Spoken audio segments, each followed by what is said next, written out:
Hello friends, welcome back to Shinobi Legacy. Today, we've got another epic Naruto what if. Let's begin. Which is what if Naruto was trained by the Kyuubi, the betrayed demon king who turned pain into power and won every heart. Ultimate Harem Saga Part 1. And if you enjoy this fanfic, then please press the like button and subscribe to my channel for more fanfic like this. And now let's start the fanfic battlefield. October 10th. Kaiten. Gukakyu no Jutsu was just many of the jutsus being thrown out on the battlefield. But they all did not do any damage to the strongest of the Daibiju. It seemed that the Kyuubi has decided that today would be the day that it would attack the village. The Kyuubi was first thought to be a myth. Nobody ever believed that it existed except for a select few. So when it suddenly appeared out of the freaking sky and started attacking, many people were surprised. It started the attack many miles from the village, and yet it was still seen by the villagers. It was that big. None of our jutsus are working, yelled a random Junin. It doesn't matter, we have to keep this demon from getting to the ville, yelled another Junin before he was crushed by one of Kyuubi's tails. Stand back, yelled an Anbu captain as he and his team did the same hand signs at the same time before slamming their hands on the floor. Each yelling their jutsu, Raiden, Shichu Shibari. When it was yelled, 4 pillars of earth rose from the ground surrounding the Kyuubi, then lighting charged through the earth to stun the Kyuubi.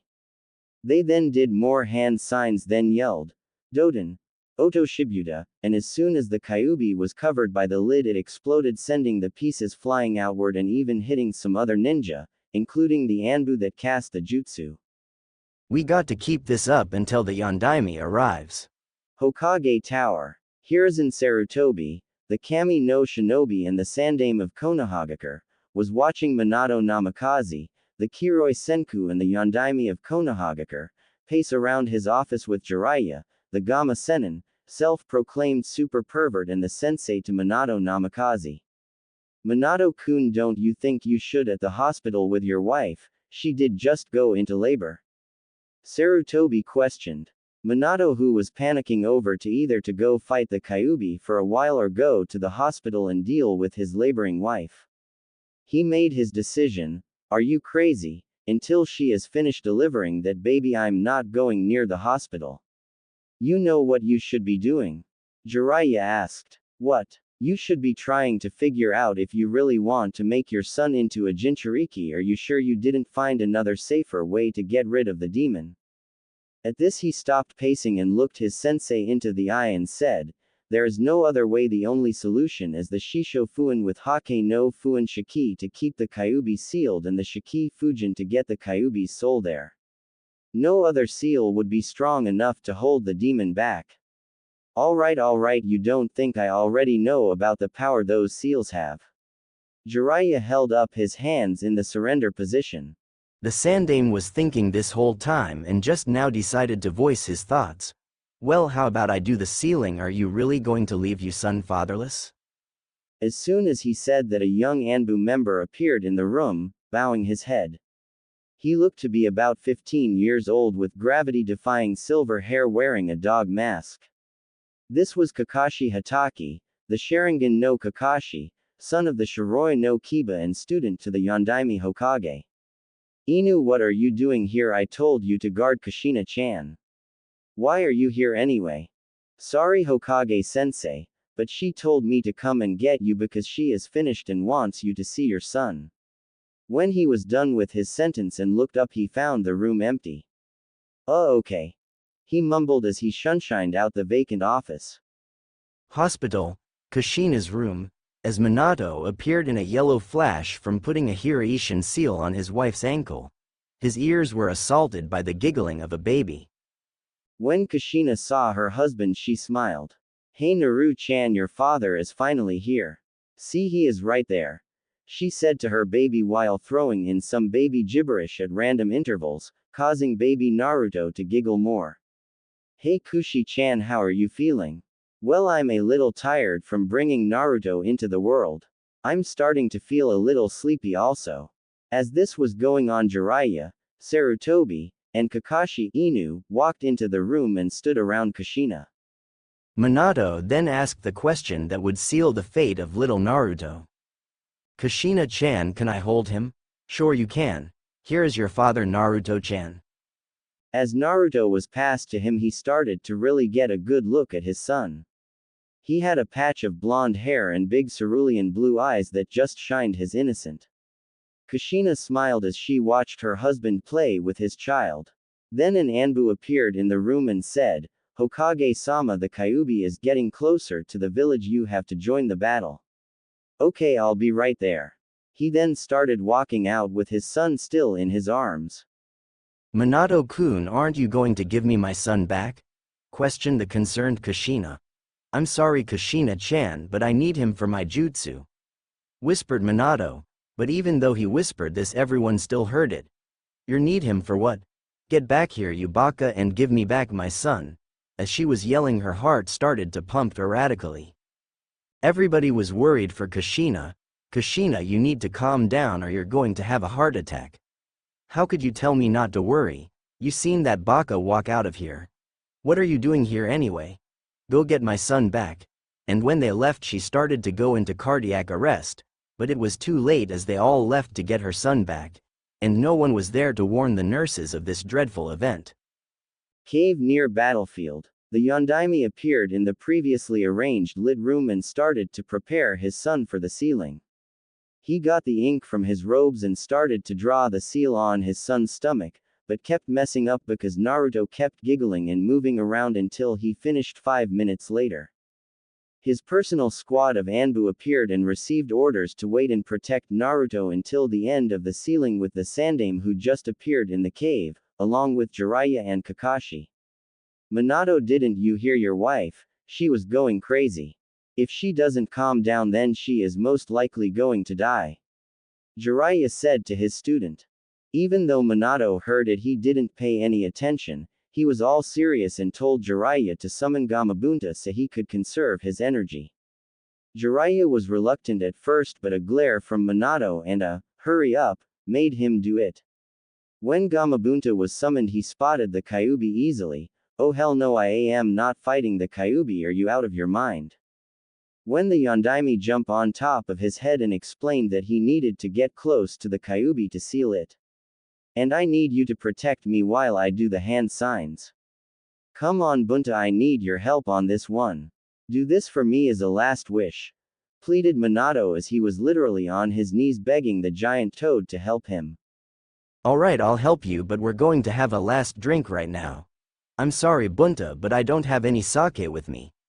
Minato apologized to the toad summon. Could you guys hurry up, or the Kyuubi is gonna reach the village? Yelled Jiraiya so they could hurry up. When that was said, Gamabunta jumped towards the Kyuubi.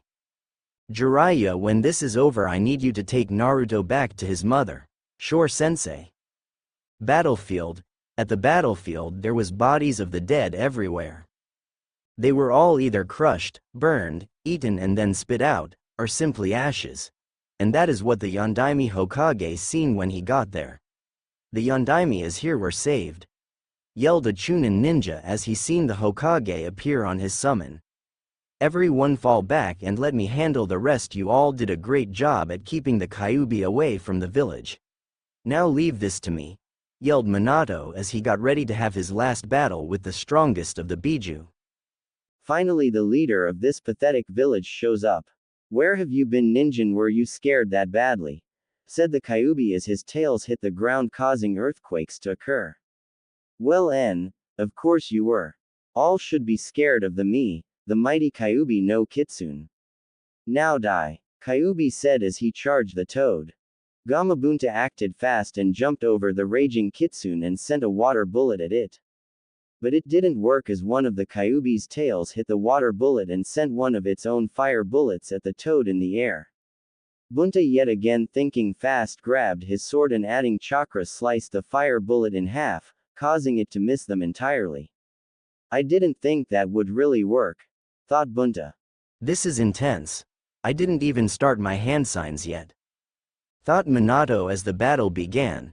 He then began his hand signs, make sure he didn't make a mistake in the long sequence. And Minato was right, the battle was intense.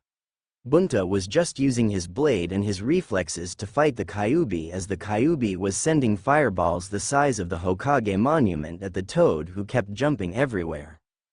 "You sure do jump around a lot. Why don't you stay still?" yelled the Kyuubi as one of his tails hit Gamabunta right in the face, making blood shoot out of the wound. Fortunately or unfortunately for the Kyuubi, Minato finished his last seal and screamed, "Now be sealed Shiki Fuujin," as bright flash illuminated the night sky. Cave near battlefield, Jiraiya, Sarutobi, Kakashi, and the rest of the Anbu watched as the two huge creatures battled, and were amazed. Why? Because they were fast. The whole battle was about 5 minutes before a flash of light blinded them. Sarutobi regained his sight sense just in time to witness a flood of evil red chakra enter the cave and into baby Naruto, causing him to scream and cry, very loudly I might add. When it was finished, he looked at the child and noticed some new features. Naruto now had 6 identical marks going across his cheek, making them look like whiskers, the whiskers of a fox. And the boy's eyes that were once blue as the ocean, were now red before it mixed together, making his eyes a dark purple color. Also the tips of his hair were as red as the kitsune's fur. As Sarutobi and the rest watched this happen, they believed that the demon might already be trying to escape. Jiraiya checked the seal and see if the Kyuubi is trying to escape. The Sandaime urgently said to the Toad Sage. After many minutes of checking the seal, he finally said, "It's alright, I think this how the demons tell us who is sealed in who. Like in my travels I met another Jinchuriki that had a bull tattoo on his face, that told me that he was the 8 Tails Jinchuriki. I don't care, he is a demon now. Get the demon baby out of my sight and to his mother. I'll go get Minato-kun's body and take it to the morgue to have it cremated. Why are you still standing here, go?" he yelled before jumping towards the battlefield. He doesn't have to yell at me, Jiraiya thought. Kakashi, get the boy and let's go. The rest of you are all dismissed, Jiraiya said as he and Kakashi left. Hi, said all the Anbu as they too left the, now empty, cave. Battlefield. As Sarutobi appeared on the battlefield exactly where the Kyuubi was just a minute ago. Damn demon destroys everything around it and then leaves without cleaning anything, thought Sarutobi as he scoped the grounds, seeing all the bodies littering the ground around him. He then found the body of his, now dead, successor in one of the massive paw prints of the oversized kitsune. It would seem like he was crushed by the kitsune if he wasn't flat like a pancake like some of the other bodies. Damn, what happened to you, Minato-kun? Is this what you look like after you give your soul to the Shinigami? Solemnly thought Sarutobi as he picked up the body and shunshined back to the village, heading towards the morgue at the hospital. With Jiraiya and Kakashi. When Jiraiya and Kakashi arrived at the hospital, they witnessed some more chaos. The whole hospital was in disarray as everybody was running around like chickens with their heads cut off. Kakashi grabbed a nearby running doctor and asked him what everybody's problem was. What, you didn't hear? Kushina Uzumaki just suddenly dies and everybody is panicking because she was just fine a minute ago. But they could barely hear it as everyone was screaming and making a lot of noise, so with a heavy dose of killer intent to get everybody's attention, he said, "Would all of you shut up? You must all be rookie doctors to be panicking right now. This is a hospital, shut up. There are people trying to sleep and get better, and they can't do that with all of this noise." Kakashi yelled to everybody as they all calmed down and started to focus on their jobs, scared shitless of the Anbu at the entrance of the hospital. Kakashi then turned his attention back to the doctor in his hands and said, "You can get back to work now." As he let him go, reached into his pouch and pulled out his book and started walking to Kushina's room to see if they took her to the morgue. Jiraiya and even Naruto had sweat drops on the back of their heads at Kakashi's behavior. "Wow, that was weird. Well, I'm taking you to Sarutobi-sensei," said Jiraiya as he shunshined to the Hokage's office before leaving Naruto there with a note for his sensei. 2 hours later, After burning the bodies of the Minato and his secret wife and the rest of the dead, brave ninja of Konoha, Sarutobi, the now reinstated Hokage, walked into his office to find the object of his anger in his office, the little baby Naruto, and a note for him. As picked it up and read it, he became even angrier. Dear Sarutobi-sensei, I'm sorry that I left Naruto here with you like this. It's just that I can't be with him anymore. I know you have mixed feelings about Naruto, but I ask you that, please don't take your anger out on him. He is innocent after all, and show. He burned the letter after the word innocent. He would have read more, but he was angry that Jiraiya would do this to him, knowing that he hated this Kyuubified little boy in his office right now. Does this little monster look innocent? No, he is not. He is just like the Kyuubi with those whisker-like marks on his face. So when an Anbu appeared in his office stating that an emergency council meeting was taking place and he needed to attend, he got up and got Naruto and strolled to the office with no regrets about what was going to happen to the little boy. The chambers where the council meets were a group of some of the most important and influential individuals that are within the village. There was the civilian council that dealt with the economy of the village, like merchant traders and owners of some of the most important business owners. And then there is the Shinobi Council that is made up of the heads of all the clans inside of the village. Those clans consisted of the Uchiha, Hyuga, Inuzuka, Aburame, Akamichi, Nara, Yamanaka, and the ever-absent Senju. The leader of the Uchiha clan is named Uchiha Fugaku, and he is a ruthless man. Possess his clan's famous Sharingan, which has made the clan both famous and feared. He is also the father of Itachi and Sasuke Uchiha. Not only is he the head of the Uchiha clan, but this 32-year-old Junin is also the leader of Konoha's military police force, which is clan-founded. Next we have is Hyuga Hiyashi. He too is a ruthless and stoic individual. He, like the rest of his clan, consider themselves royalty. Because he, like the rest of his clan, is gifted and possess the all-seeing eyes, the Byakugan. His clan are the rivals to the Uchiha clan, claiming that the Byakugan is the strongest of the three dojutsu to grace the elemental nations, thus triumphant over the Sharingan. He is going to be the father of his future daughter Hyuga Hinata, as soon as his wife goes into labor.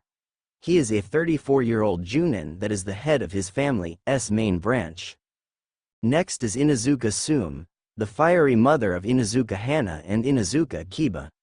She has fang-like marks on her face, signifying that she has bonded with a canine in her clan. She is a 28-years-old special Junin of her village. By her side is her companion Kuromaru.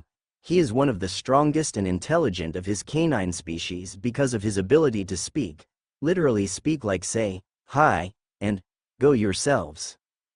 Then we have Aburame Shibi. He is strong and very logical in everything, like the rest of his clan. Like his son Aburame Shino, his body is also inhabited by the destruction bugs called Kikai, which allows him and his clan to absorb the chakra from his enemies, track his enemies, and utterly destroy his enemies completely. His is considered one of the strongest people in the village because of this. He is a 28-year-old Junin. Next is Akamichi Shuza. He is part of the famous Ino Shikacho trio, made famous for their acts in the Third Ninja War. He is a big-boned, large individual that is strong and cares for people, just as much as he cares for food in which he gets his strength from. He is the father of Akamichi Choji. He specializes in his clan's multi-body techniques and is a 26-year-old Junin. Then we have Nara Shikaku. He is part of the famous Ino Shikacho trio, made famous for their acts in the Third Ninja War. He, like all men in his clan, including his son Nara Shikamaru, have very high IQ levels but are too lazy to use it unless motivated, very motivated. He specializes in his clan's shadow techniques and is a 26-year-old Junin. And finally, the last member of the Shinobi Council is Yamanaka Inoichi. He is the last member of the Ino Shikacho trio, made famous for their acts in the Third Ninja War. Wow, are you tired of hearing that? He is an intelligent person and the only one in his group to have a daughter named Yamanaka Ino. He specializes in his clan's mind, body techniques and is a 26-year-old Junin. And the last members that make up the total council is the elder members, and as you can guess, they are very old. These are the people that have fought through many wars and have come out alive, they just don't know when to die. We have one of Sarutobi's genin teammates, Utatane Kaharu, and she is 56 years old and tries to manipulate her teammate the Sandame, along with her other teammate Mitokado Homura, 56 years old, and Shimura Danzo, 56 years old, his rival for the Hokage title. Now back to the story. Right now the council chambers was very noisy as the civilians on the council wouldn't shut up. They were screaming about who would be Hokage now that the Yondaime was gone. And, they, as in Haruno Isari, the mother of Haruno Sakura. She kept making noise about who going to be Hokage and when she could go get some beauty sleep and some other stupid things that were getting on everybody's nerves. So when the Sandame entered into the room, she was immediately quieted by him. Now this meeting can finally begin. First off, I will be reinstated as the Hokage. At this everybody started yelling, saying that he was already Hokage and someone else should have a turn. Shut up. Someone else should have a turn. What do you think this job is, a game? You have no idea. Now that decision is final. The elders grumbled at this, not liking it one bit. Shibi noticed the baby in his arms and spoke about it. Hokage-sama, who is that child? After hearing this, everybody quieted down, waiting to hear the answer. This is the child used to seal the Kyuubi. And it was that simple, but most of the people didn't see it that way, screaming, "Kill the demon!" and "Kill it while it's weak and helpless." But if you listened closely, you could hear someone say, "Troublesome." Sarutobi was chuckling first, finding their screaming amusing, but then got annoyed and shut them up with a blast of his killer intent. Which is now going to be key since I'm tired of writing the whole thing. Danzo spoke up, finding the perfect chance on getting a new, perfect weapon. "Sarutobi, you should have me train this child." Sarutobi looked at Danzo amusingly. "I'm sorry Danzo, as much as I want to do that, I'm going to have to decline your offer." Danzo at first didn't understand, but then said, "What do you mean? You said it yourself that you would want me to train it, so why do you refuse?" Sarutobi continued to stare at Danzo, creeping him right out, before smirking and said, "Because I don't want him to be strong, I want him to be weak and helpless. Because what if he was to turn on us?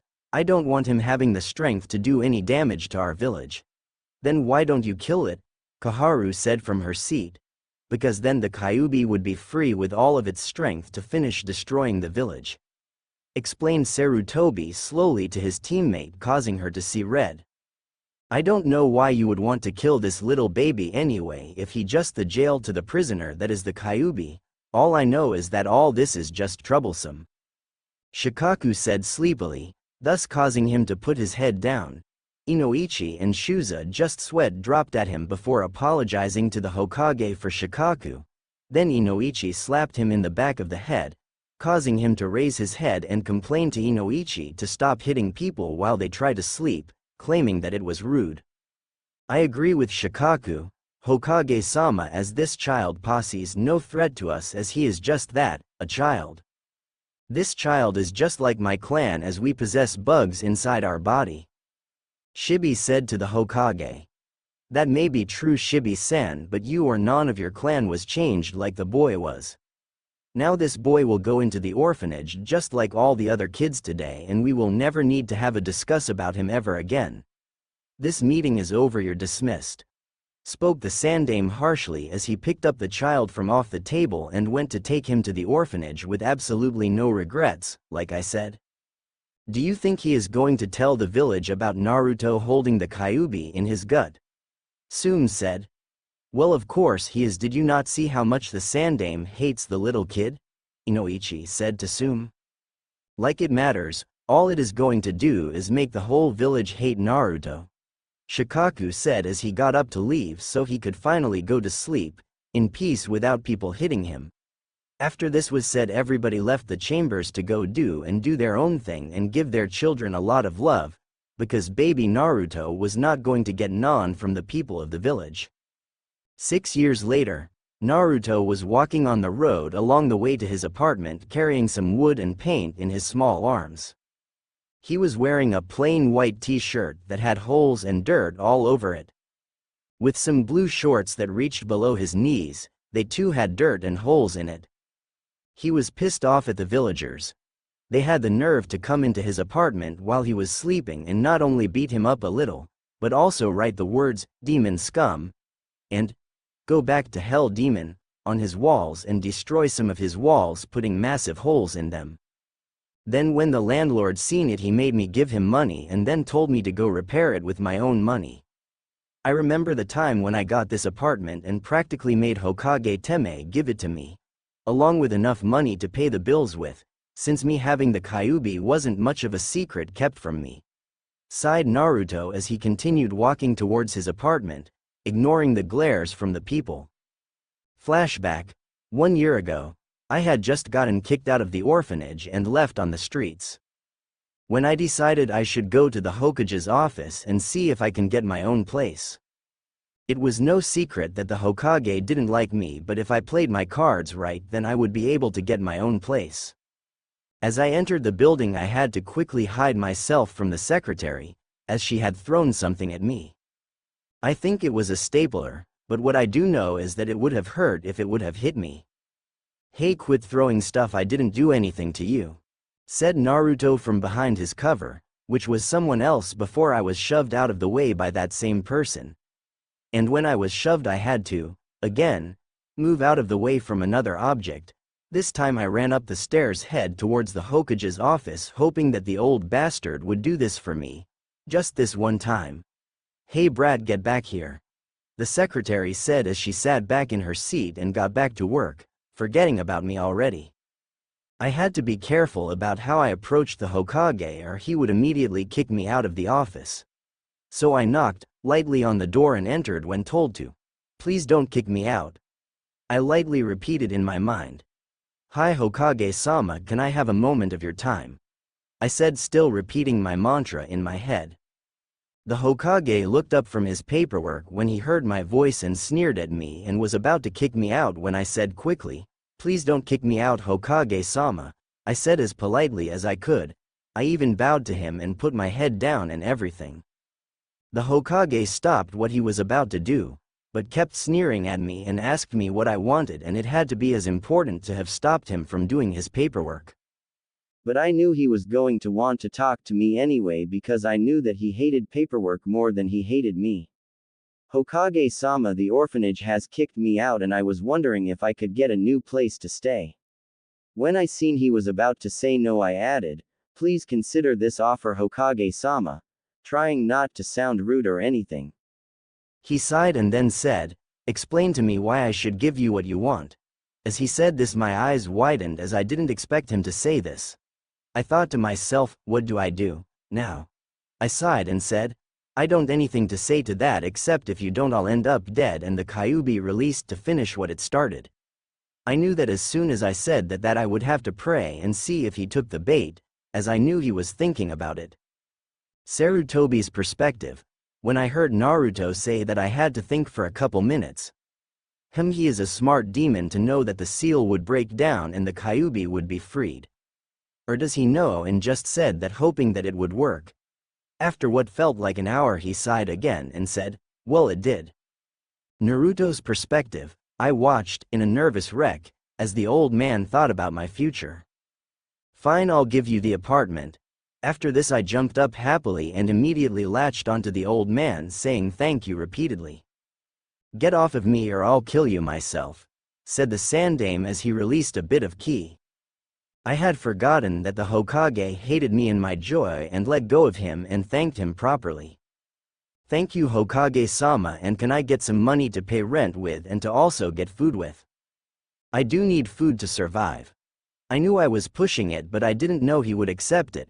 But I did stop myself from latching onto him again. I watched as he got a piece of paper and smirked at it, wrote some things and then put it in his outbox. He then stood up and told me to follow him.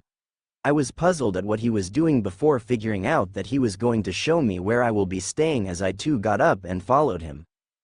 We were walking down the road as I watched everyone around me. And I absolutely loved the look and their faces as they watched the Hokage and me walk side by side. Okay, I was a little in the back of him, but I was still with him.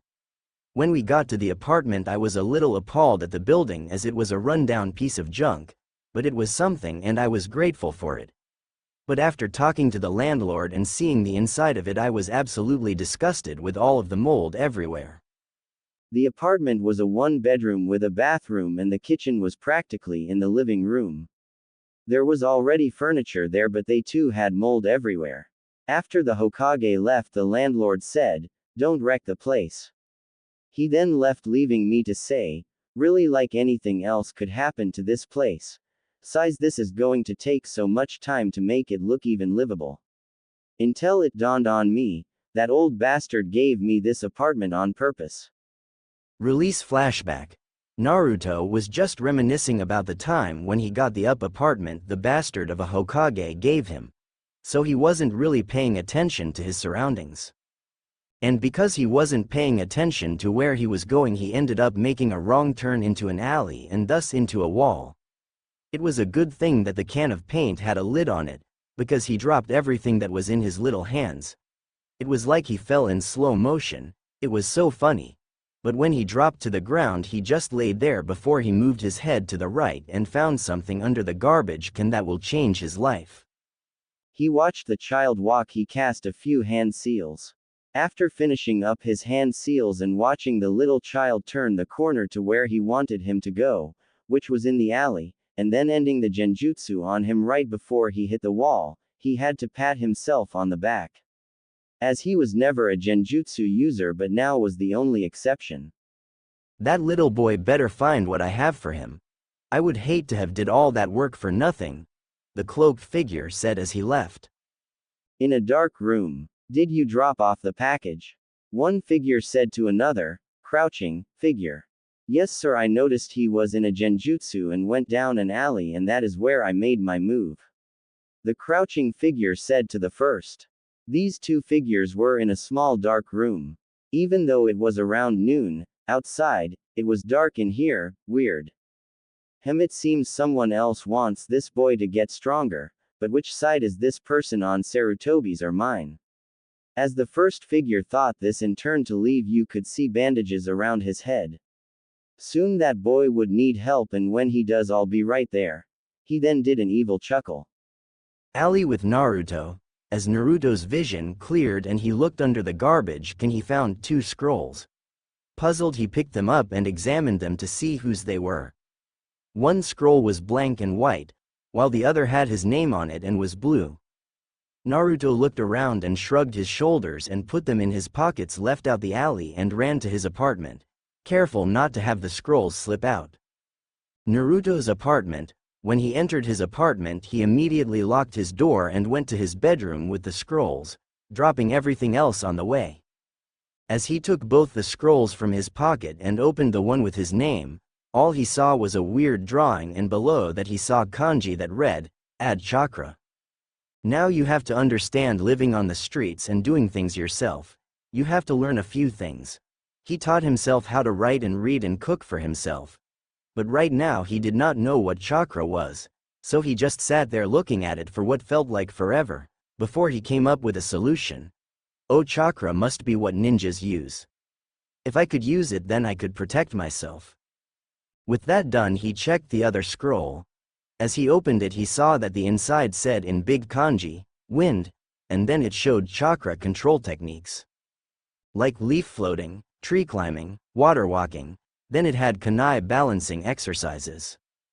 Then for controlling wind better, it had leaf cutting, water flow cutting, changing the wind current, and tornado making and conrolling. After that it had jutsus listing from C rank to a rank, 2 Cs, 2 Bs, and 2 As. And then it had the hand signs for the correct seal and how to do the jutsu. For C rank it had futon, daitapa and futon, repusho. Then for B rank it had futon, renkuden and futon, kazikiri. And finally for a rank it had futon, kase no yeba and futon, kami aroshi. While these jutsus sound awesome, It says here there are 12 hand signs to learn. I think I should keep all this a secret. Don't want the old man to find out about this. But what do I do about the other scroll? I have to find out how to use chakra to even begin on that one. As he thought about this, it became clear that he would have to join the academy to learn how to use chakra. Or I could help you. That voice seemed to come out of nowhere, but deep down he knew where it came from. Are you the Kyuubi no Kitsune that everybody keeps calling me? Naruto said out loud to nothing. Oh good, I have a smart host, but you should think the words lest you want people to think you're a crazy demon, the Kyuubi said, laughing at its own joke. Naruto mentally sweat dropped, thinking the Kyuubi was the crazy demon. Okay. Why do you want to help me? If you're the one that made my life a living hell in the first place.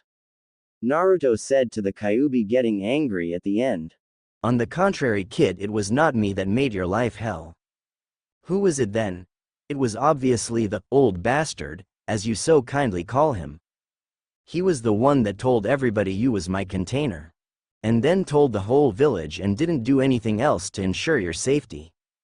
I mean, come on, he barely gave you this shitty apartment, and that only happened because you did the smart thing and threatened him with my release upon your death, which I would then destroy the rest of this pathetic village.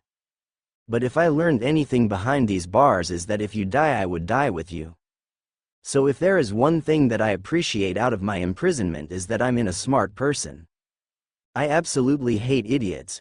Just imagine if you were wearing orange screaming about being Hokage every 5 minutes, I would have to force this seal to kill us both. And that's another thing, this seal is getting on my nerves. I can't do anything in here and I just now bypassed it enough to let me talk to you, and that took 6 years. And have you seen your mind? It's a sewer. What the hell? That is not good for me. Not to menti. Whoa Kyuubi, calm down. Alright, I'll let you help me. Geez, as long as you don't ever rant like that again. I forbid you. Geez, giving me a headache with all your nonsense. Naruto said to the ranting fox. All right kid, are you ready to start your journey as a ninja? Kyuubi spoke excitedly. Naruto, seeing no other person or demon here to teach him what to do, he accepted and thus, as the Kyuubi said, started his journey to be a ninja. 2 years later, in the forest, we see Naruto sitting cross-legged on a tree branch meditating. Oh, and did I mention he was upside down? Yes, Naruto has been training his off these past 2 years. He certainly has grown from being 3 feet and 11 inches, now he was 4 feet and 9 inches. He was now wearing a skin-tight black shirt, showing his developing muscles. And a pair of black cargo pants that had 4 deep pockets where he keeps his scrolls and the occasional kunai. He was wearing a pair of black boots that had metal at the bottom to protect him from Makibishi and to put more power behind his kicks. He had Anbu shin guards under his pants and gloves covering his fist. His hair had grown to his shoulders, causing him to tie his hair into a samurai-like ponytail with a black ribbon that blows with the wind. He could now control thanks to his training. And speaking of training, after finding out how to use chakra and opening the other scroll, he learned more things than those wind jutsus. Flashback. 2 years ago, after Kyuubi explained the concept of chakra and the different things you could do with it, I pushed my chakra into the drawing. 3 things popped out of it. One was another scroll that had water. Another was a scroll that had Shizuka na shi no Geijutsu on it. It was a taijutsu style, Kyuubi said was many years ago, when the ninja didn't have ninjutsu to fight with. And last was a book that said, The Introduction of Seals. I put the book down and went to the water scroll and seen what kind of jutsus were in this one. This scroll had 8 jutsus total, not like the other one that only had 6. There was 4 C rank and 4 B rank water jutsus for me to learn. For C rank it had Sweden, Mizu Bushin, Sweden, Mizu no Muchi, Sweden Tepudama, and Sweden Mazurapa. And then for B rank it had Sweden, Sujinheki, Sweden, Ya no Kuchi, Sweden, Swiryuben, and Sweden, Swiryuden no Jutsu. When he was done reading about the jutsus, he looked for chakra control exercises like the wind one had. Instead he found another seal, After repeating the process from earlier, he found another scroll labeled, Water Chakra Control Exercises. Of course he opened it immediately. Inside was the water walking exercise, wave making and controlling, and whirlpool making and controlling. These are awesome. I didn't know you could do these things with chakra. Well, there are many things you could do with chakra, Kit. But first you have to understand elemental chakra. Understand elemental chakra, what do you mean? Like what element is strong against what element and weak against what element? Go on, Fox, keep going. Naruto thought, irritated that the Kyuubi stopped, and knew it did it on purpose. Like how fire beats wind, wind beats lightning, lightning beats earth, earth beats water, and water beats fire. It's really simple once you think about it. Oh, I get it now. Is there a way for somebody to combine these elements? See, Kit, that's why I like you. You're smart. Yes, you can, but it is very difficult for humans that don't have a bloodline to help with the mixing of two of their elements to create another. Like with wind and water, you get ice, and with water and earth you get wood. Ice sounds awesome. Would I be able to make ice? No, didn't you hear me? I said that you have to have a bloodline to be able to not have problems with the making of ice. Since you don't have a direct source, you do live in Hai no Kuni, not Yuki no Kuni. Naruto laid on his bed thinking when he got it. Hey, would you be able to give me a bloodline for ice? I don't think so. I would have to change your DNA, and the seal is barely letting me talk to you. What if when I learn how to enter my mind I could rip some of the seal off and you could give me the bloodline? I would think that you would want your container to be very strong to protect himself from his enemies so that neither of us will die. The Kyuubi thought about this. Okay, you got a deal, Kit. But on one condition. All right, as long as I get to do some cool ice moves. As he jumped off the bed and started doing some weird moves and making weird icy noises, like Ching and Shaoling, the Kyuubi mentally sweat dropped. Ah, Kit, don't start acting stupid now, you was on a roll. Now back to business. The condition is that you allow me to feel your senses, like sight, taste, smell, hear, and touch. Ooh, and I'll enhance those senses for you except touch. You don't need to have an overdose on your senses. You got a deal, Kyuubi. Please, call me Akane. You got a deal, wait, you're a girl. Release flashback. After another failed attempt to enter his mind, he let himself drop from the tree. He used his wind chakra to slow the drop and righted himself in the air and landed on his feet. That was a 6.5 only because you masterfully used wind chakra. What, that was at least an 8.5. Naruto grumbled at Akane. As he walked towards the village to go back to his apartment, the sun was rising and he needed to hurry if he was going to get some breakfast, while the owners were drowsy and didn't remember anything about the sale until later when he was long gone. You see, ever since his place got ransacked about 3 months ago, he started living in this shack he made behind the Hokage mountain faces. He felt safe up there without the villagers to take his stuff, and since nobody ever goes back there, he could train in peace. It was a good thing that he had sealed his scrolls into another scroll after learning how to make storage seals. Entering a shop that sold dangos, he decided to henge himself into someone else to order, since the owner of this shop was wide awake, and even if she is old, it's better to be safe than sorry. He was hanged to look like a boy about 10 years old with brown hair and brown eyes. He had to wear a special cream to make the whiskers disappear. Akane called it makeup. I called it magic cream that makes marks disappear, totally different. Hi young boy, what may I get you? Hi ma'am, can I get an order of sweet bean paste and a half a dozen dango, with a side of jasmine tea? Naruto ordered calmly. Sure, that would be 35 yen. I paid and waited for the food, which was given to me not 5 minutes later. I got up and went to a nearby alley and made my way to the apartment, releasing the henge on the way. Ah, the henge has to be one of the best things the Akane has ever taught me. She said that it was what they would teach it to me in the Shinobi Academy. It was actually part of the graduation exam along with substitution and Bushin jutsus. They too I learned. Since I have so much chakra, I have to make more than 50 bushins for them not to look sick and on the floor. Thanks to all the chakra control I put myself through, Ah, the beauty of cage bushins. I think I need a little more praise for giving you that gold mine of a jutsu. Akane said proudly from Naruto's mind. You're right, Akane, thank you very much. Not only did it rapidly speed my training up, but I can make them steal from the library to get me more things to learn. He returned them later on after he finished copying the information onto another scroll for his library of knowledge. He doesn't have any other elemental jutsus except for his 6 wind and his 8 water, because those scrolls were locked up tight and closely watched each night. And plus only ninjas could get into that section of the library. Which brings me to my next thing to achieve. I have to enter the Shinobi Academy. I will enter the Academy for Ninjas and I will pass it so I can learn more.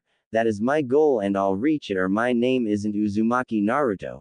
He laughed as he changed his direction to the Hokage building. Naruto entered the Hokage tower and headed towards the office of the man who hates him and vice versa. But he had to find a way to hide his strength from him, no doubt knowing how to sense how strong someone is when they are in front of them. So he turned a corner into an empty room and spoke to Akane. Akane-chan, is there a way for you to lower my power without actually making me weak?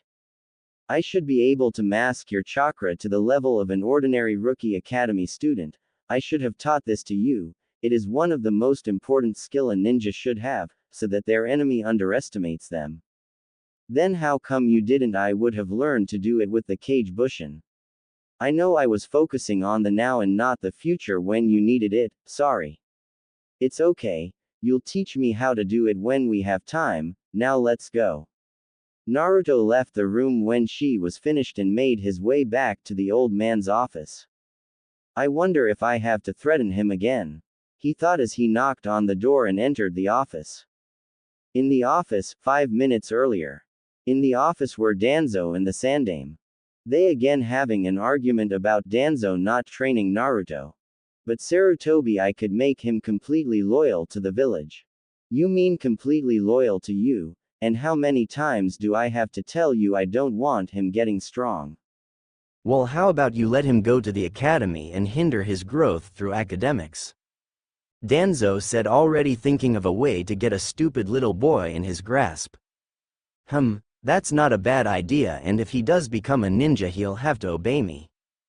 The Sandaime thinking about all the ways to torture the boy by making him do nothing but D-rank missions. Danzo, seeing Sarutobi smirking, mentally shivered. As if reading his mind, the Hokage told him his plan. This time he physically shivered, remembering the horrors of D-rank missions, as if they could be called that.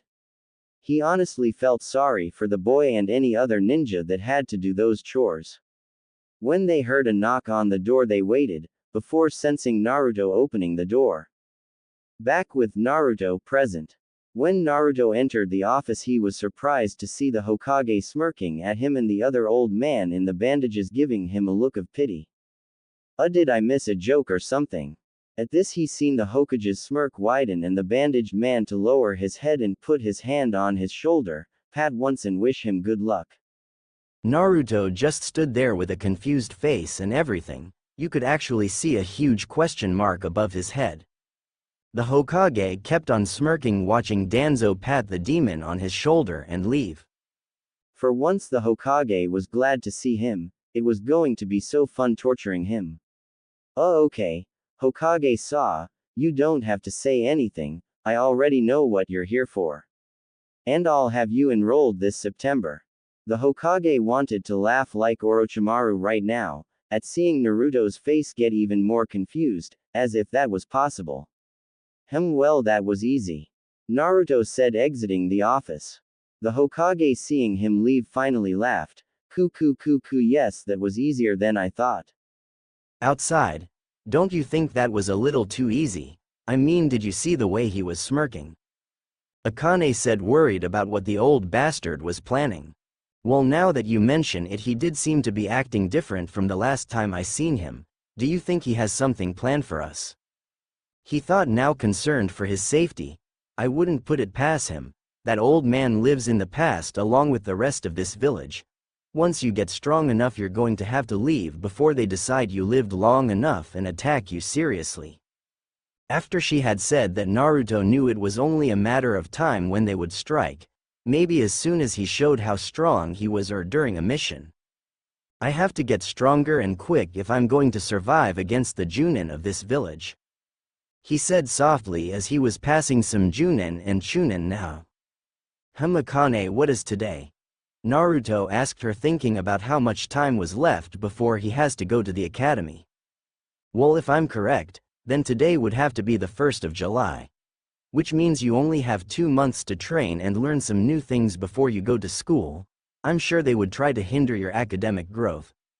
Well, then I better hurry up then, but first let's get something to eat. It seemed his stomach agreed with him, so he went to go get some ramen. He hadn't had that in some time.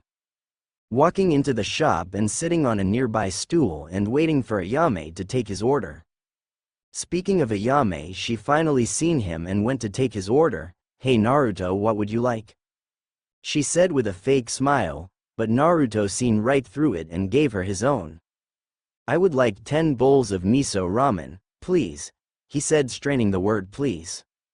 It was pretty obvious that Naruto didn't want any problems, since the last time when she purposely dropped a bowl of ramen on his lap. That's why he went to the stool that was by a ledge where she wouldn't get the chance to do that again. Sure, I'll be right back with your order. Why do you keep coming back here, when they clearly can't stand you? But their ramen is the only decent ramen in this whole village. Then steal their recipe and make your own. But why do all that work when they could just make it for me? I don't even have to clean the dishes after either. Naruto said as if it was that simple, which in reality it was as long as you had the money to pay. She came back with his food and left again. He checked each and every one of them for anything unusual, like poison, with his chakra. After finding nothing wrong with it, he ate and left money on the counter, and went to train. How come you didn't let me poison it too, San? Ayame said, frustrated. Because that demon eats like crazy and he's paying our rent with his appetite. And if you kill him we won't have any extra money to spend on ourselves. Tsuki said like it was obvious. 2 months later, Naruto stood in front of the Ninja Academy with 2 new accessories added to his wardrobe. One was a pair of shades that fit his face perfectly, and the other was a face mask that covered his neck up to and over his nose, not hindering his breathing at all. They both were black and thus matched his outfit. He just hoped he didn't attract any unwanted attention or fangirls. It was as if Cammy herself hated him, because as soon as he entered the schoolyard every eye was on him, judging him and watching his every move while whispering to their peers. What is that demon doing here? I thought the Hokage wanted him to be weak, said a member from the civilian council, dropping his son off at school, now thinking about taking his son back home and withdrawing his son's name from the roster. Oh Cammy, what did I do to deserve this? Naruto said, looking up. No response was given to him, not even from Akane. So he just started walking, and pretty soon he started to feel the weak ki from the civilian parents that were holding their children behind their backs, for protection from the demon. Ooh, the arrogance of this village is annoying, he thought as he continued to walk. Seeing several of the parents tell their kids to not associate with him. When the kids asked why, the parents told them about him being the Kyuubi that attacked the village all those years ago. Seeing their scared faces, he couldn't help but smirk, as fear was the best thing for him to have right now. After all, it's better for one to fear you than to respect you. What do we have here? A stranded demon. We don't like your kind around here. Leave before we kill you, said a random bully. Naruto looked at him and the rest of the bullies. All 5 of them seemed to be last year students. So what do you 13-year-olds want with little ol' me? I don't seem to remember provoking you in any way, Naruto said, still smirking while gauging their reactions, getting ready for a fight without going into his silent death stance. It wouldn't be good to accidentally kill one of these kids. Well, you did provoke us. What did I do then? Feigning confusion, he even tilted his head and looked at all the other bullies. You're breathing, the leader said as he charged along with his crew. The parents and their kids cheered for the bullies to kill the demon. The only ones not cheering were the Uchiha, Hyuga, Nara, Yamanaka, Akamichi, and the Aburame, and their kids. The Inuzuka and the Haruno were screaming their lungs off. Well, too bad he'll have to shut them up by denying their wish. As the bullies finally got to Naruto, he suddenly disappeared before reappearing behind them all and walked to the building, showing his opened hand and putting his fingers down like a count-off. 5, 4, 3, 2, 1. At 0 each of the bullies fell to the ground, all knocked out. At this everyone shut up. Each of the shinobi council were amazed, well except for Uchiha and the Hyuga. Well, it wasn't really the parents that were seething as it was the kids. Young Sasuke and Hinata were mad that the demon had that kind of power. I should have that power to avenge my clan. And kill my brother. You see, his whole clan was killed not even a month ago, by his brother. Yup, all his clan excluding him and his mother, and even she is going to die, since she was poisoned. She didn't want to tell her son because then he will become distracted and won't get as strong to kill her eldest son, Itachi. Young Hinata was mad because someone, not even from a clan, was stronger than she was. But she knew she had to remain indifferent to everything lest she be branded like her cousin. So she took her eyes off the boy's back and turned them towards her father's. Hinata, I want you to be careful around him, okay? Don't get into any fights. Hi, father. Naruto entered the building, handed his paper to the lady at the front and then was told to go to room 211. Naruto kindly thanked her since she didn't seem to recognize him and walked to the room where he will be for the next 4 years. He entered the room and walked to the back where people would barely be able to see him and put his head down, waiting for the other kids to get here and the sensei. When they all entered and seen him in the back, they all tried to get a seat in the front. The only kids that were close to him were the kids a row in front of him, which were the Uchiha, Hyuga, and the Nara kids.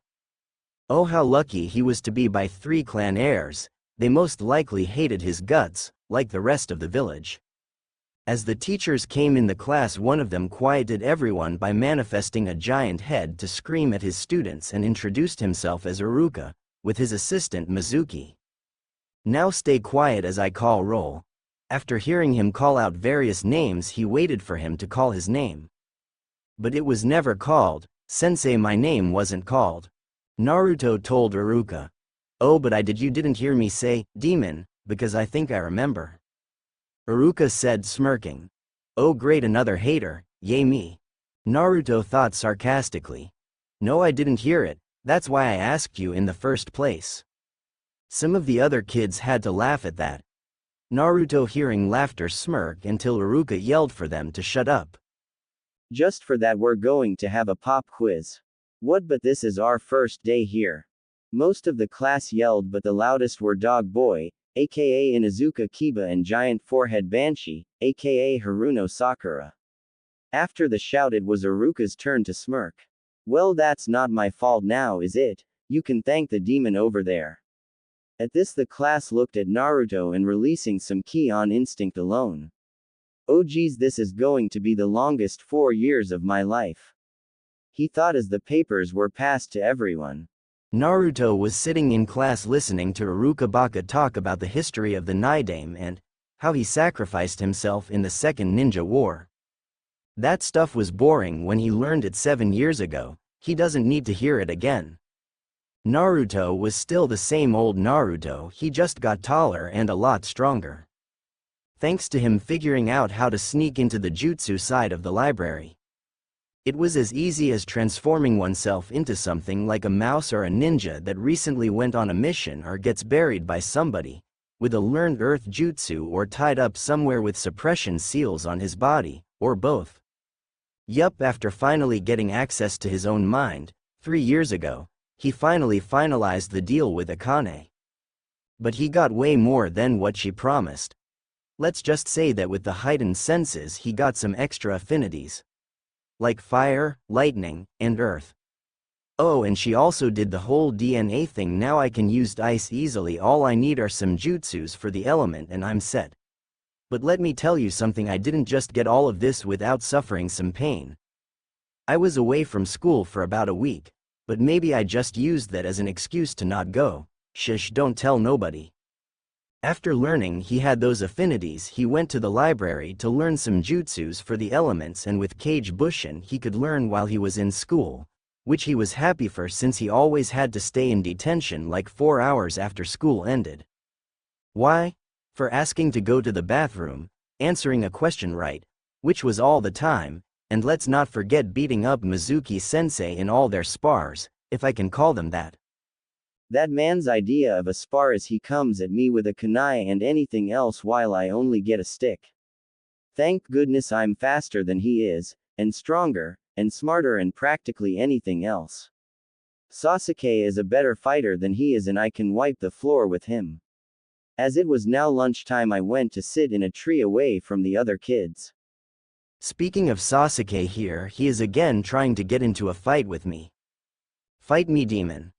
Look, Teme, just because you want to get your kicked, doesn't mean I'm in the mood to do the kicking. Go fight Hinata or something. See whose dujutsu is better between you both. Oh, that's right, you don't have yours, ha ha ha ha ha, so much for the almighty Uchiha. Naruto ranted while up in the tree where nobody will be able to go.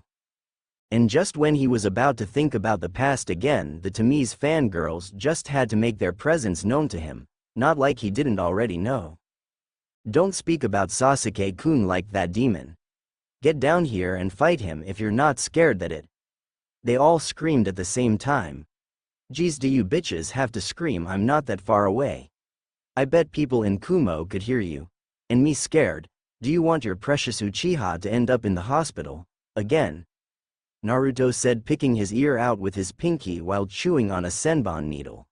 He pulls his mask down only for food and his senbon needle.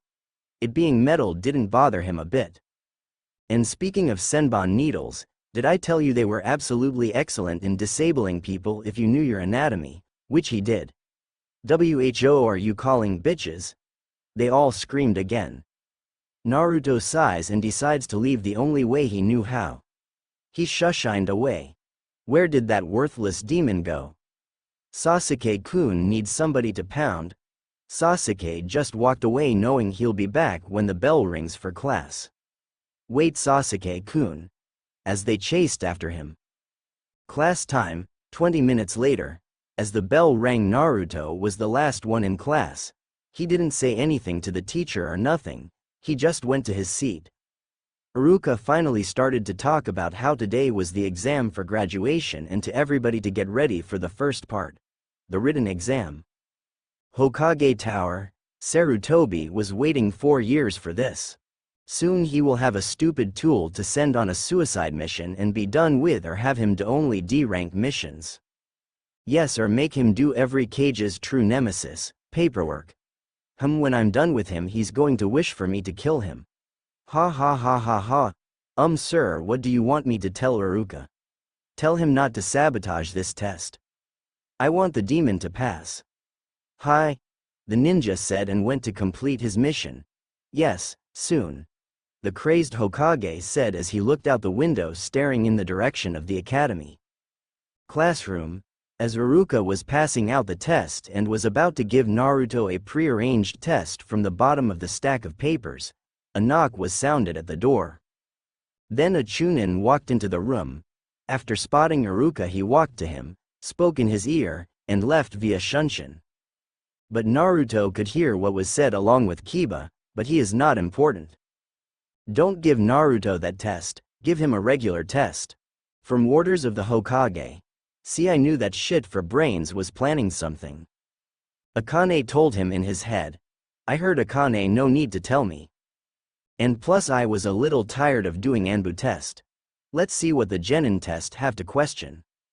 Naruto told her as he looked at the test. No, he didn't look, he stared at it. No wonder this village's death rate is so high. This is stupid, it's not testing us at all. And indeed the Genin test were stupid. What is your name? Which do you prefer to use, kunai or shuriken? How many Hokages have this village had so far? Who is the current Hokage? And who is the person you would like to kill the most? This test was absolutely retarded. Now I want to do the Anbu test.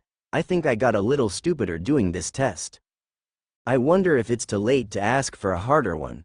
All right, put your pencils down. Time for the ninjutsu portion of the exam. Iruka spoke to the class. I guess it is. Naruto thought as he put his head down. Ha ha ha ha, it's okay Naruto, one of your cage bushins just dispelled. At least you got a new jutsu. It's futon. Atsugai, if you didn't pay attention to the memory. Thanks Akane-chan, you always know how to cheer me up. When I call your names, come in the room and we'll test you. Aburame Shino, come on. Naruto watched as the kids were called and came out with headbands and some didn't. When it was Sasuke's turn, all the girls except Hinata cheered and screamed. Sasuke-kun, seriously, what do they see in him? Because all I see is a ducks. Hinata thought as Sasuke aka the Emo King went into the room and came out a minute later with a headband. Yet again the room was filled with their cheers. Then came his name, the only person that haven't went yet, excluding Yamanaka Ino. He went into the room and closed the door when Iruka told him to substitute with anything in the room, when Mizuki throws the blunted kunai at him. At first he was like, ah hell no, but then his prankster side got the best of him. It must have been ripping half of the seal of, but he's been acting like a fox since then. Must be nothing really. So when the kunai was thrown, he substituted with Mizuki, causing the kunai to hit him in the shoulder, and it went deep too, showing that it was blunted and that Mizuki used a lot of force too. Ah, my shoulder, Mizuki screamed in pain. Iruka sent a glare to me. What you said with anything in the room? Don't blame me that Mizuki decided to throw a sharpened kunai at me. Naruto said casually, picking his ear. Whatever, demon, Mizuki, get up and take yourself to the nurse. Mizuki stopped screaming and started whimpering at the pain and left the room. Now hinge yourself into me. Naruto shrugged his shoulders and did it effortlessly and without any hand signs. After he was scored according for how flawlessly he did the henge, he was asked to make some clones. So he made 50 regular bushins, surprising his teacher. Seeing it, Naruto decided to tell him, don't be surprised Iruka, with my reserves as big as they are I have to make this many, you know that. Indeed he did know that. So Iruka passed Naruto, saying he did better than Sasuke and was now Rookie of the Year, bumping Sasuke down to second place, just where he was before his mother died.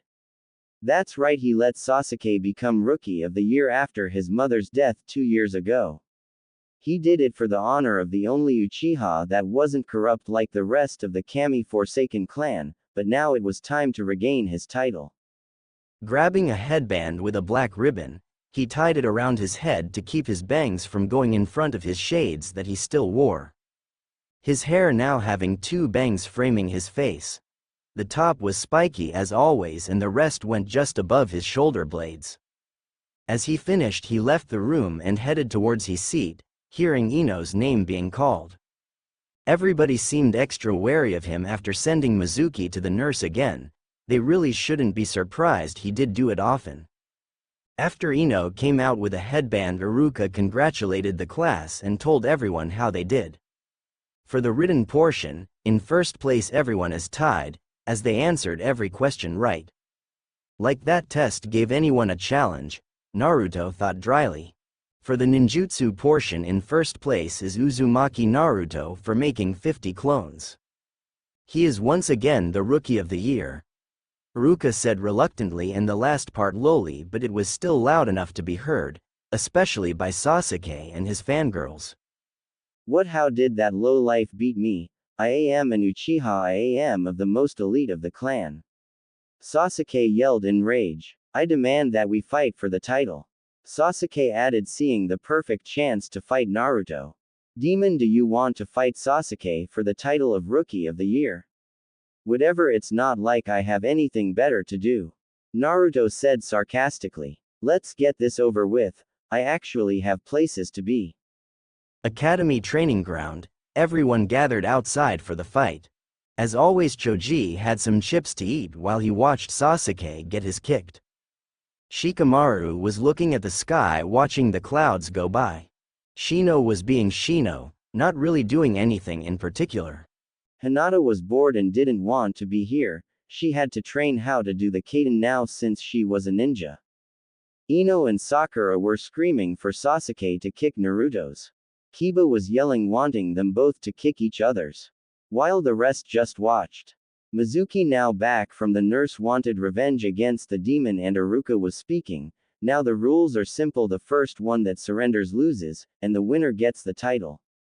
This is a taijutsu match only. No nin or gen. Got it, you two? Now began. While Iruka was giving the stipulations for the match, Naruto decided he was going to give Sasuke a chance to try and get his title back. If in 2 minutes he didn't do any damage, he'll end the match. When he heard the match start, he seen Sasuke charge at him. He jumped up, landing on Sasuke's head and pushed off of him, taunting him. "What's the matter, Sasuke? Can't you see me? I think you need glasses," Naruto said, gliding in the air before landing on his feet. Sasuke turned around and charged again, sending punches at Naruto. Naruto dodged them all effortlessly, again getting on Sasuke's nerves. Naruto then started taunting him again. "Sasuke, quit trying to touch me. I told you already I don't roll that way." Naruto laughed again, kicking him in the face, sending him about 30 feet away. Sasuke quickly got up red in the face, from both anger and embarrassment, so he started going through hand seals. Naruto, recognizing the seals, decided to play a trick, his prankster side once again surfacing. "Kaiden. Gukakyu no Jutsu." When those words were uttered, a giant fireball was sent at Naruto. The fireball engulfed him and kept going, hitting some trees. Sasuke, after not seeing Naruto, started laughing. See, that loser didn't stand a chance against an Uchiha. Some of the other kids joined in the laughter, but Hinata, Shikamaru, and Shino knew it would take more than a little fireball to get rid of Naruto. I mean, the Kyuubi was a fire demon. And just like they thought, they seen Sasuke get pulled down into the ground by a pair of hands, until only his head remained. Sasuke, taken by surprise, couldn't do anything except yell at the blonde who was rising from the ground, "Not even dirty." "Hello, Sasuke-chan, what are you doing in the ground?" Naruto chuckled while wiping off some non-existent dirt. "You should get out of there or you're going to get dirty, and I think your fangirls would love to see that." This time laughing out loud, or as they say, lollying. He would have continued except he heard screams and the sound of bodies hitting the floor. He looked over and seen all his fangirls on the floor. His sweat dropped at the stupidity of the situation. "It's not like I cut his head off or anything, but you should, that would be sweet." Because Sasuke Miss Air did a ninjutsu and has disabled Naruto is the winner. Now Naruto, get him out of the ground. Class dismissed, be here on Monday for team placements, Iruka said as he left the premises. Seeing Iruka leave, he too left, seeing no reason why he should dig out the Uchiha, so he shunshined to his apartment. The other students left also, not wanting to dig up the Uchiha, leaving his fangirls to do it when they woke up.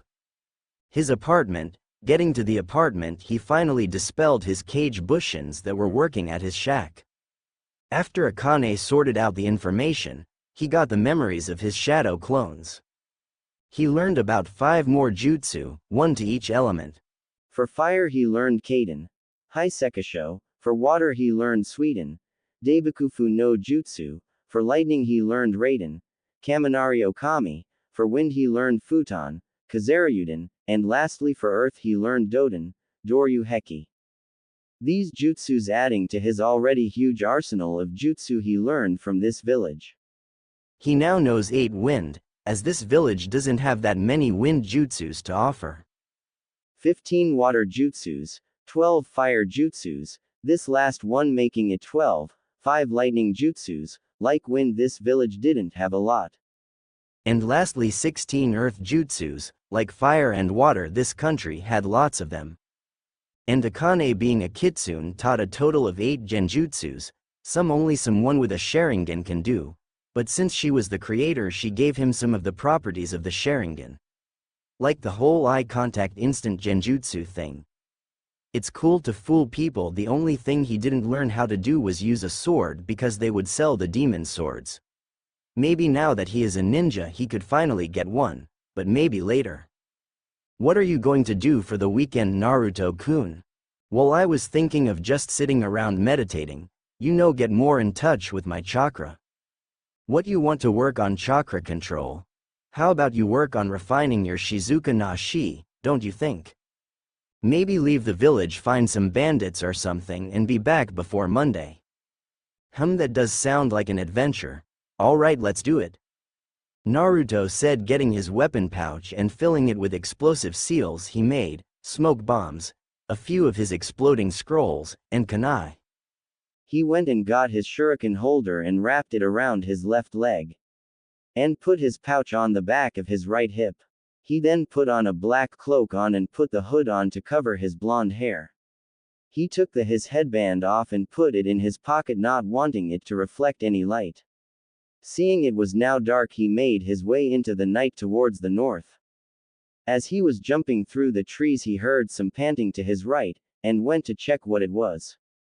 As he landed on a tree branch that had a view of the clearing, he was perplexed to see Mizuki there with a huge scroll on his back. He stayed in the shadows and waited for Mizuki to do something. Ha ha, I did it. I have the forbidden scroll. HMPH, he must be a baka to stop and say something like that out loud. Wait, did he say the forbidden scroll? This is the perfect time to learn something new. You better hurry, only have about 30 minutes before the squad of Anbu gets here. So Naruto leapt off the branch and landed in front of Mizuki and said, well, look who brought me a present. Who are you? What are you doing here? Wait, is that you, demon? He said as Naruto lifted up his shades to show him his violet eyes. This is the perfect time for me to kill you before leaving the village. Mizuki said as he threw one of the Fuma shuriken at Naruto. But it just went through him. Bushin, when did you do that? He said, frightened, but it was too late as Naruto appeared behind him with a kunai to his neck. It doesn't matter now, die silently. He said as he slit his throat and kept a hand over his mouth to keep the gurgling quiet. 25 minutes, hurry, copy the scroll and get out of there. Don't rush me, Akane. He muttered and opened the scroll and took out another scroll and copied some interesting jutsu. A wind jutsu called Uzu no Ken, and water jutsu called Mizu Hadoraden, and then Bushin Bakua. 5 minutes, get out now. Naruto finished up on his scroll, rolled up the forbidden scroll and shunshined out of there. Heading further north in the forest. In the clearing, 5 minutes later. A squad of Anbu appeared in the clearing. Taicho, I think you should take a look at this. A rat Anbu said to his dragon captain. And soon they were all looking at a corpse of Mizuki with his throat cut and had a look of surprise on his face. Look like he was surprised about who killed him. It doesn't seem like much of a battle happened here, only a thrown Fuma shuriken and a sliced throat, looks like the signs of a professional, and a fast one too. This ninja must have Junin speed to kill a Chunin, or even higher. A rabbit Anbu said. Bear, get the scroll. Rabbit, search the area for any signs of the other ninja in a 5-mile perimeter. Rat, you dispose of the body and then help me along with Rabbit. Hi, the squad said as they did their jobs, then started searching the area. With Naruto. Naruto was jumping through the trees when he felt strong chakra signals heading towards him, but they weren't going fast. It was like they were carefully checking everything around them. Oh shit, I have to keep my chakra levels down so no more tree hopping. But I still need to keep quiet. So he used the technique used with the Shizuka na Shi style, Shizuka na Shi o Jiko Shite. With this technique his footsteps would produce no sound whatsoever. As Naruto made it past 6 miles of the place where he killed the traitor, he started to feel the signals get farther and farther, as if they gave up. Woo, that got my blood pumping, I need some action right now. When he said that, he heard someone screaming and yelling for someone to stop. So he did the same he did with Mizuki, had stayed in the shadows of the trees, before he seen fire. Naruto had stumbled onto a bandit camp that were having fun with some girls they took from a nearby village farther north. There were about 10 of them in total and about 6 girls total, but 2 of them were dead, with fluids leaking out of various parts of the bodies, not to mention they were covered with it and blood. Naruto was about to interfere what they were doing when he seen 2 more be killed, with blood and fluids oozing on their heads. Naruto then leapt in there with a pair of kunai and used his speed to kill about 8 of them before their comrades noticed the others were dead. All of their throats being cut, the 8 bandits fell to the floor, and the 2 remaining girls backed up away from all the blood covering the floor. And that's when Naruto felt it. The Ki was filled with malice and made you want to fear the person producing it. And Naruto was feeling some of the fear. Naruto stood frozen in the middle of the bandit camp. This ki wasn't like any he had ever felt, and he felt a lot of ki. This ki was very potent, and when he felt it let up a little, he seen some sort of mist roll through the area. Except this mist was red instead of the original blue. But then suddenly everything caught on fire, and the red mist caused it, which led me to believe it wasn't mist at all but maybe red-hot ash. Then he seen the man that caused all of this. He walked calmly into the clearing. He had red hair going down his back much like his, and red eyes that shined with madness and murder, contradicting the calmness in his walk. He stood at 5 feet and 9 inches, wearing a red vest with no shirt underneath. Red and black cargo, camouflage pants. A black sash which held his sword. It had a black sheath, with flames dancing around it from the bottom to the top. A guard that looked like spread wings of some sort of bird. Then the hilt was covered in red and black cloth with some yellow and orange being in the red. A magnificent blade indeed. He had plain black shoes. Now that Naruto got a good look at him, he noticed that he looked familiar, but he couldn't put his finger on it. But he did jump back, away from him and the 2 remaining bandits, who were complaining to the man that I ruined their fun, and in front of the 2 girls who were huddled together shaking from all of the ki in the air. "You 2 girls should get out of here. Now," he yelled at them when they didn't listen the first time. "Who are you, Gaki?" the man asked Naruto, not caring that the girls left. "My name is of no concern to filthy rapist like you," Naruto said, removing his cloak, getting ready for the fight of his lifetime. "Well, I would like you to know the man who is going to kill you. My name is Nagasashi Kiyoshiro, former member of Kiri's 7 Swordsmen of the Mist, and only one of them to specialize in fire, and wielder of Fenikusu Gakido no Sume, and also your executioner," the now named Kiyoshiro said as he put his hand on the hilt of his blade. Naruto cursed, realizing how he knew that name now. He was an A-rank missing nin that recently left his village after going mad with rage and destroyed the Mizukage's building, killing multiple people but not the Mizukage, but he was injured. Naruto sighed and started releasing his gravity seals he put on a year ago. "Well, since you told me your name, I guess I got to tell you mine. My name is Uzumaki Naruto, and I don't think I can let you kill me," Naruto said, doing hand signs very fast. Finishing them, he said Kaden Zukaku as the flames raced towards his foe, who jumped away from it, leaving the other bandits to cause the explosion to occur. Kiyoshiro then appeared behind Naruto and slashed at his head, slicing it off. Naruto then turned into a log with an exploding tag on it. It blew up, but Kiyoshiro wasn't in it, and Naruto already knew it and weaved through more hand seals, this time doing Raiden. Kaminari Okami and thunder danced around his body just in time to shock Kiyoshiro, who appeared to the side of him. Kiyoshiro jumped back but had to keep jumping to avoid the thunder wolf that was heading towards him, when it suddenly dispelled by a very strong gust of wind. He quickly used chakra to stick himself to the ground when the ground split open, revealing darkness. He quickly shunshined to safety, seeing 3 Narutos in the clearing, figuring out that was how he did the jutsus so fast. When the clones dispelled, having wasted their chakra, Naruto turned to Kiyoshiro in the tree, lightly panting. "Pretty good, Gaki, but now it's time to get serious," he said as he drew his blade once more. Well, now that's what I'm talking about. Now we can get to the real fight. Naruto said, talking off his shades showing his violet eyes, before they started to change to red. Red eyes bore into red slitted eyes before Kyoshiro found a tree start growing from under him binding him to it. Naruto finding that the genjutsu work started doing hand seals, but before he could finish them he was hit in the jaw by the once immobile Kyoshiro who broke out of the genjutsu. Sorry, but that genjutsu won't work on me, as I have already encountered it once in my career. And I broke out of that one too. Naruto righted himself in the air and stuck himself to a tree he was about to hit. Damn, somebody else must also know that jutsu. And used it on him. He thought as his eyes went back to their violet color. Kyoshiro seeing Naruto's eyes turn back to violet made him think that he could only do the instant genjutsu when they are red.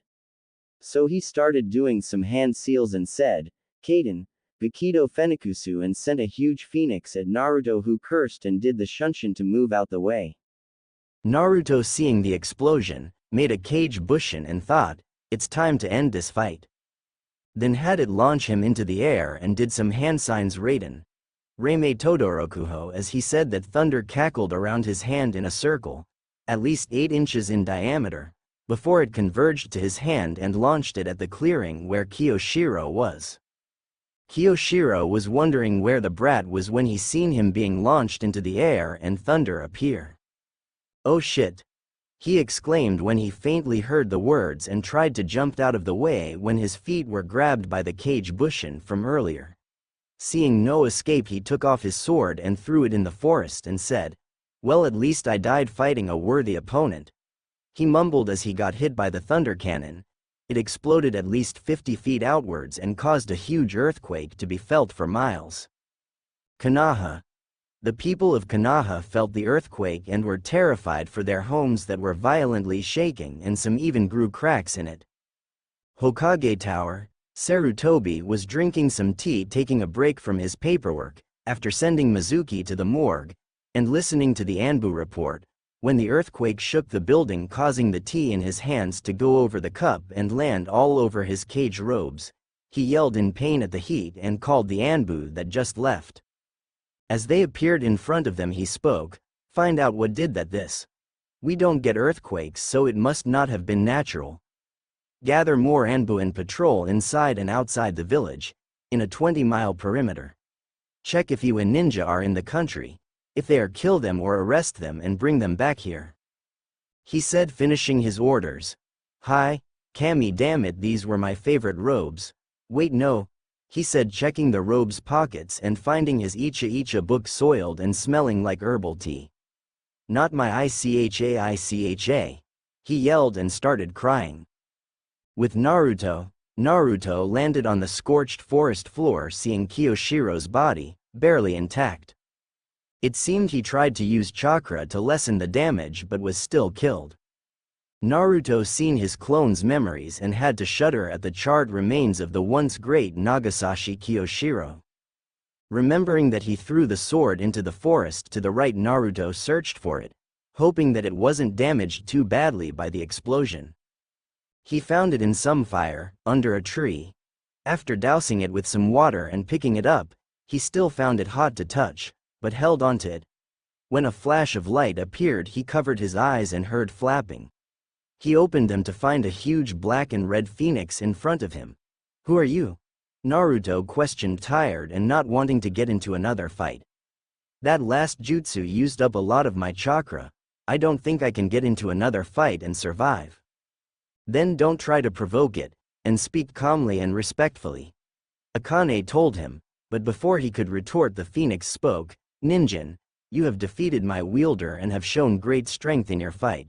But I can't remember your name. What is it? Naruto face faulted at this and told the bird his name. Okay, my name is Jigoku and I am the spirit that resides in this blade. And like some demons I was sealed inside a blade for all of eternity. Jigoku said as he peered into Naruto's eyes as if searching his soul. You have another demon inside you. The phoenix spoke before an image of a roaring fox showed itself. It's the Kyuubi no Kitsune, so that must be the reason you're so strong when you're so young. You know Kyuubi and I share two things in common. What is that, Jigoku? Naruto said as he stared back into the phoenix's eyes.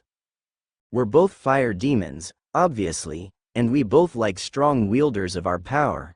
He screeched as he dove towards Naruto's head and traveled through his body, then back into the sword, leaving some of its powers behind for Naruto. It happened so fast that Akane didn't have a chance to do anything to stop it, but Naruto's body started to change to accommodate the addition of a new power. But the only thing that really happened was that black and red streaks appeared in his already red-streaked blonde hair, and felt a little more stronger. I have accepted you as my new wielder, Uzumaki Naruto. Jigoku spoke from Naruto's mind. But I didn't ask to be your wielder. No, but you wanted to. I seen it in your eyes, you craved for my power and wanted it as your own. And plus you'll use me in many battles to come, and I want to help you win those battles. Naruto could practically feel him smirking, and Akane spoke. You really shouldn't be surprised, Naruto-kun. We fire demons love the thrill of battle and love the feel of bloodlust that comes with the battle. Oh, it's making me want to kill something now, just thinking about it, Akane said, wanting to be free for a few minutes so she could destroy something. Oh great, now I'm going to fight off double the bloodlust with you, with me, Jigoku. Well, whatever, might as well get comfortable. You're not going anywhere, Naruto said as he used some black ribbon and tied the sword to his belt, loving the power it gave off. And couldn't believe that he defeated a member of the 7 Swordsmen of the Mist to get it. He then felt some chakra signatures nearby again and left the area to avoid being caught. He used the rest of his chakra to speed through the forest, going as fast as he could, putting a distance of 10 miles between him and the signatures. He then entered a nearby cave to rest from the fight, and using the rest of his chakra to get there. He passed out with Akane to do all she can to restore his strength and heal his cracked jaw. Tomorrow, Saturday, 4:40 p.m. Naruto woke up and left the cave and went southwest to go around the nearby Anbu that were patrolling the area. He made it to a small village, purchased some more shades and a new cloak to replace the ones he lost. He was glad they had them and gave them a tip. And finding that he only had enough money for small plate of dango, he saved it and went to hunt in the forest. Konoha, Monday morning. Naruto returned to the village just before the sun rose, and got as much rest as he could. He spent the whole weekend learning how to use the sword with Kage Bushins after finding more bandits and eradicating them. So when his alarm rung in his ear, he was mad that he couldn't get any more rest and went to the bathroom and took a long, much-needed shower, brushed his teeth, and went and put on some new clothes. Now he wore a blood-red skin-tight shirt with a black jacket over it. The jacket was open, revealing the shirt and his much more developed muscles.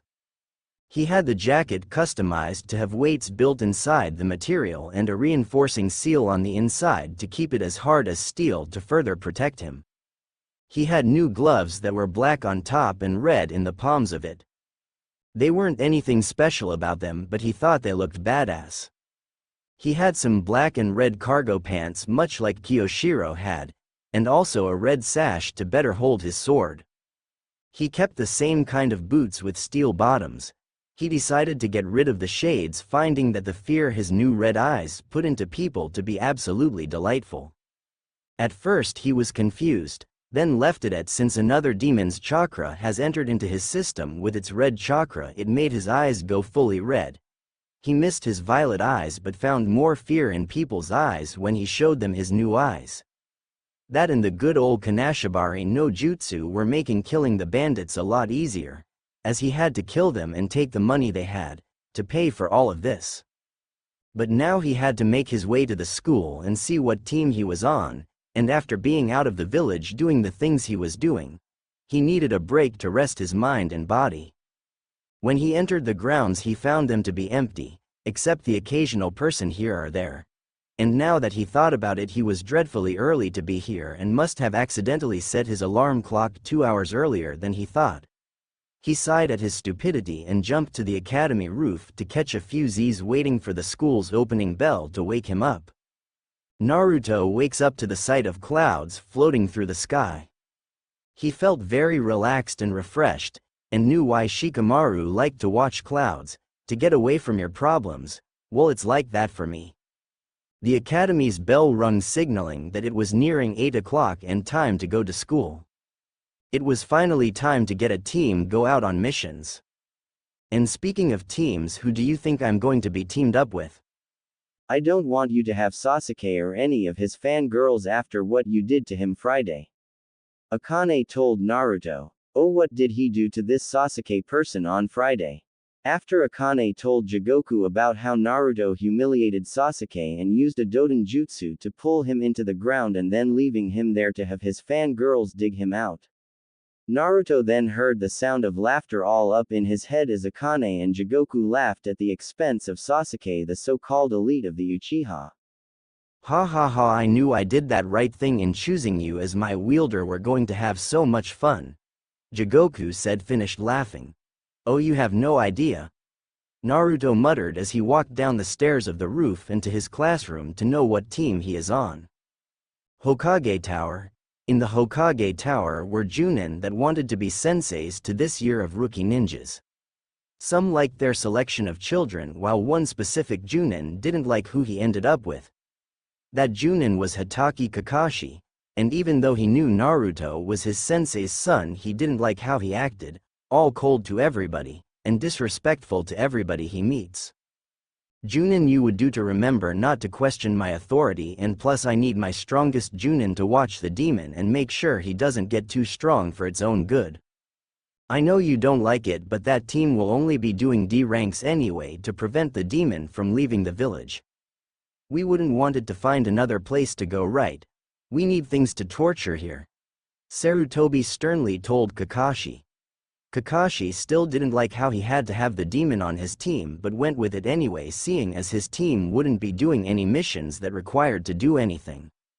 Which gives me plenty of time to read Icha, Kakashi thought as he giggled and stepped back.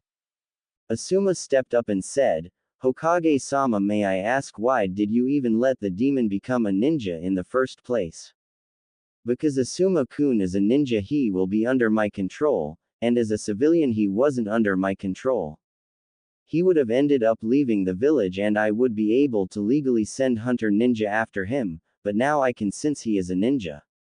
And I also get to torture him with D-rank missions, then send him on a suicide mission when I get tired of him. Sarutobi said, smoking his pipe.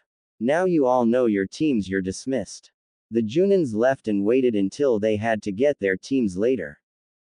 Kurenai and Asuma knew how Kakashi was feeling, and were just glad that neither of them had to have the demon as their student. It's okay, Kakashi, think about this, you get to kill him if he gets out of line. Kurenai said to Kakashi. Yuichi Kurenai was a very beautiful woman that specializes in genjutsu. She had long wavy raven black hair and red eyes. She wore a dress that resembles scrolls that wraps around her body with a red sleeve on her right arm. She also wears tape wrapped around each of her hands. Sarutobi Asuma is the son of the Sandaime. And like his father, smokes. He has short black hair and a short beard. He wears the regular Junin outfit. He was jealous that Kakashi has the chance to kill the demon. He always wanted to kill a demon but never had the chance, and now Kakashi was stealing his chance. Man, you have all the luck, Kakashi. Did you say something? Kakashi replied, turning a page in his book. Don't do that to me, I'm not guy. Classroom. Naruto sat in his chair away from everybody else like usual. Bored out of his mind, Iruka Baka decided to give one last stupid lecture to the class about how he was proud to have taught them, excluding the demon, and wished them luck in being genins. Then he called out the teams, starting with one. He called of names but none of them mattered except his, but when he heard it he didn't like the team. Team 7. Uchiha Sasuke, Haruno Sakura, ha, take that pig. And Uzumaki Naruto, aka the demon, your sensei will be Hatake Kakashi. Team 8. Inuzuka Kiba, Aburame Shino and Hyuga Hinata, your sensei will be Yuichi Kurenai. Team 10. Nara Shikamaru, Akamichi Choji, and Yamanaka Ino, your sensei will be Sarutobi Asuma. Why do I have to be on lazy boy and big boy's team? Ino complained until Sakura told her, well, at least you have a human teammate, Ino pig. Ino, seeing the logic in that, said, ha ha ha, you get stuck with the demon. Naruto was looking out the window while all this was happening. He didn't care, as they were weak fangirls anyway. They all would burn with this miserable village one day. Well, at least he had something to look forward to. So he'll just wait everything out until that day comes. Until then, he best lay low and try to get on their good side, starting with the Uchiha. With his friendship, all their guards will drop, allowing him to get secrets of the village to sell to other villages. That is a great plan, Naruto-kun. Did I ever tell you that I love smart people? Only about every time I come up with a good plan of action. So you're going to betray your own village? Well, I'll hate to be your enemy. Jigoku mused, causing Naruto to chuckle evilly, which caused his classmates to creep away from him even further.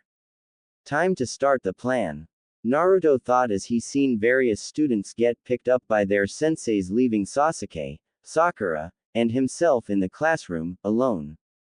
Hey Sasuke, what do you think our sensei is going to be like? Naruto asked. Don't talk to Sasuke, demon. Sakura yelled at Naruto and then went back to fawning over the Uchiha. Naruto's eye was twitching and he was repeating, must not kill Banshee, over and over in his head. But Sakura, we are teammates. I thought that since that is the case, we could put everything behind us and start anew. Naruto tried to reason with the pink Banshee. Naruto turned to Sasuke. What do you say, Sasuke? Truce. Sasuke just turned to him and glared at him. Are you still mad that I pulled you underground like that and left you there? Sasuke glared harder. Ah, come on, you have to forgive me for that. I was young and naive back then. Sasuke finally spoke. It was Friday, you bastard. Do you know how long it took for my worthless fangirls to dig me out? 10 minutes. Naruto suggested, and Sasuke got even madder. No, because they didn't do it. They took 2 hours to find someone that could do it for them.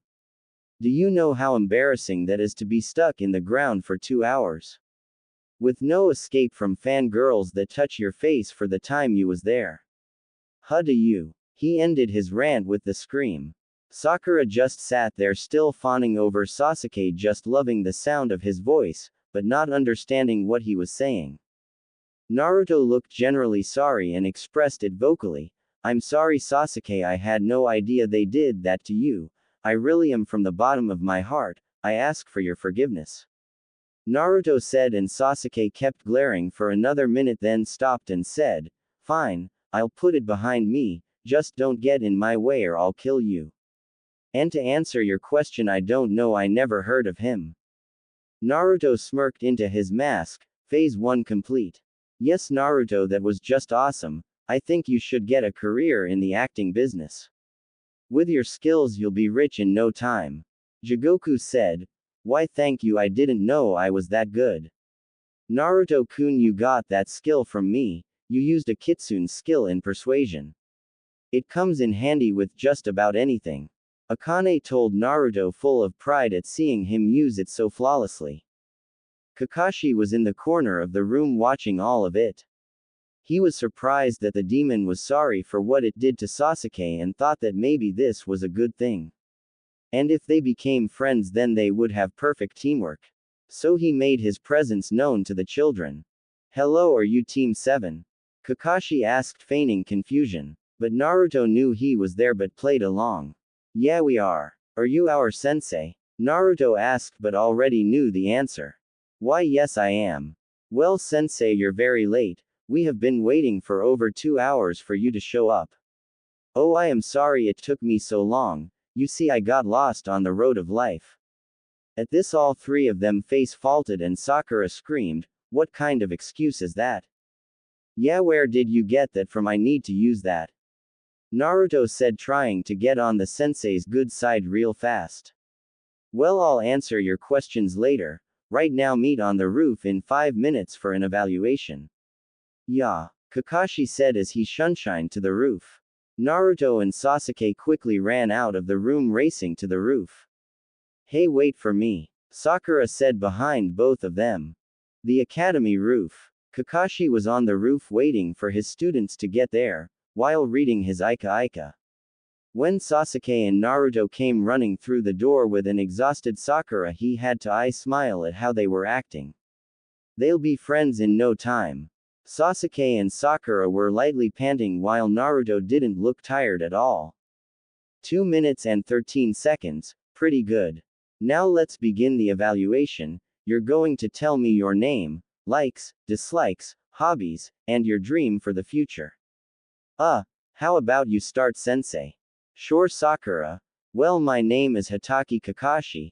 I like, I dislike, my hobbies and dream for the future. I don't think you're old enough for that. All three of the genin face faulted and sweat dropped at the same time, while thinking, all we found out were his name.